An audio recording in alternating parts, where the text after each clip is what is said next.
Hello, Share. My name is Meriana Deasi, and I want to read One Day in My Life. 3 years ago, Vanessa Stein and her husband Tom took up the fast food challenge. They booked the franchise for a McDonald's restaurant near Leeds. Early mornings is always an effort for me. The alarm goes off at 6:30 a.m. and then I have 20 minutes thinking time to make some mental lists before I get up. I live by lists. Actually, it's the best way to keep things organized. Recently, I've been arriving at our McDonald's restaurant around 8:30 a.m.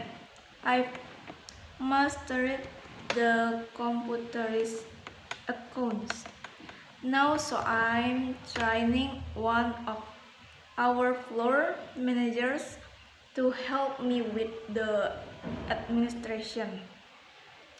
Actually, this should give me more time to get involved in other areas of the business such as interviewing staff.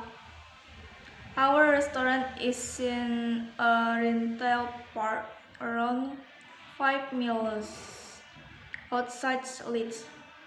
Since we booked the franchise in 1995, we've already expanded the seating and now we're looking to expand the restaurant itself. We have to conform to the McDonald's standards or quality, service, clean lines, and volume. Of course, but the restaurant is actually our own business. We directly employ some 75 staff, order and pay for supplies or from preferred suppliers, take care of any maintenance of refurbishment, arrange local marketing, and so on. Around a quarter of all McDonald's 800 UK restaurants are franchises. Buying this franchise was a big move for us. Tom, or my husband, had to do 9 months training before we could even be considered for a franchise. It paid off too, and we are diligent with this place. It boots what was the first drive-through in Yorkshire, and the surrounding countryside is truly beautiful. University of Warwick's network by 9:30 a.m. I'm ready for a bacon and egg MC muffin and a cup of tea. I'll have a quick chat with our regular breakfast customers before opening the post. This brings invoices from suppliers, marketing and training information from MC Donalds, or they run the training courses, but we pay for our staff to attend.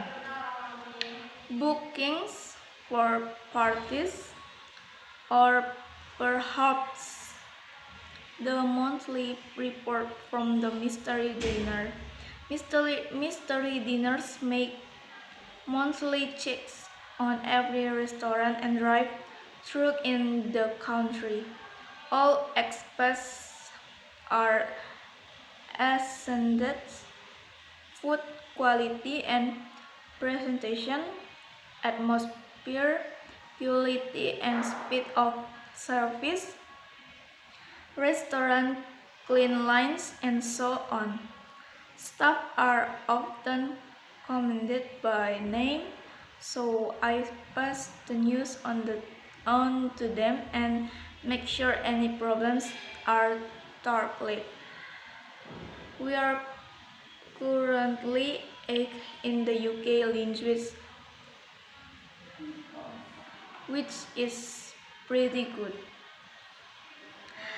We have an ongoing dialogue with MC Donald's field consultant visit us every 2 or 3 weeks, and there are regular meetings with other branches to share ideas and experience. Much of my morning is spent updating computer records, tax office queries, training records, payroll, and H have to be organized. Staff turnover varies, but we can sometimes lose our casual workers when we go to university or dedicate to go traveling.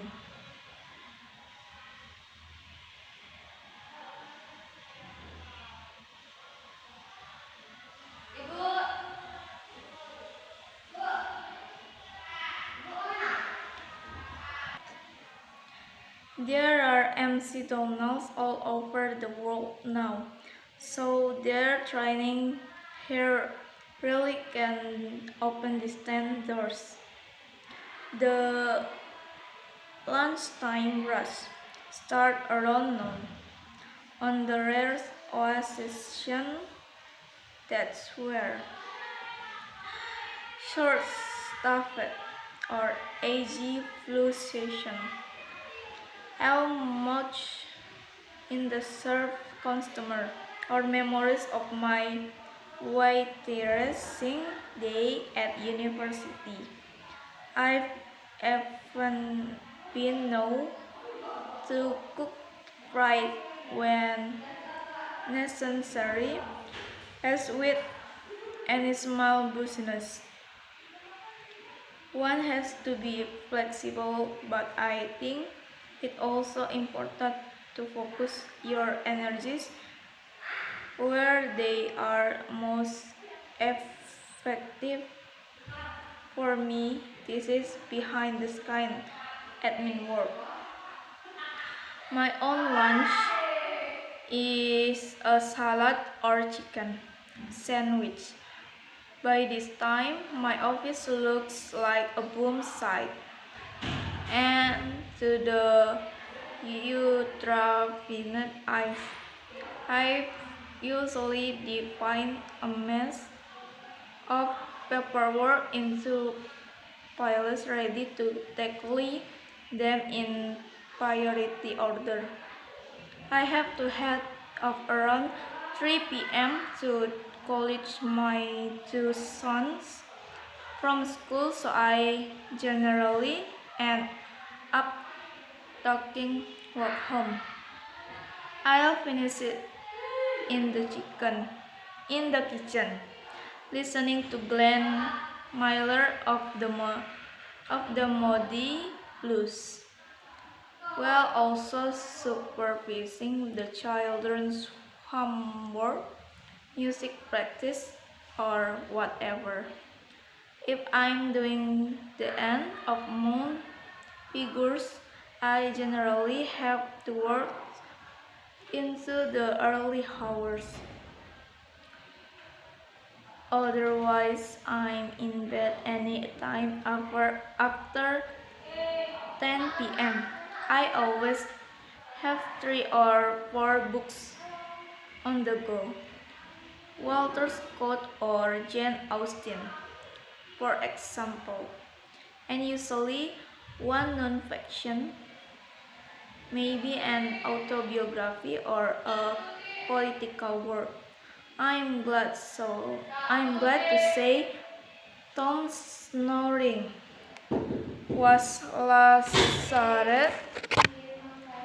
lasered away last summer, so now I can look forward to some undisturbed sleep before another busy day at the restaurant. Now I think of it, I used to have craving for empty donuts when I was pregnant. It must have been a premonition. Thank you, Cher.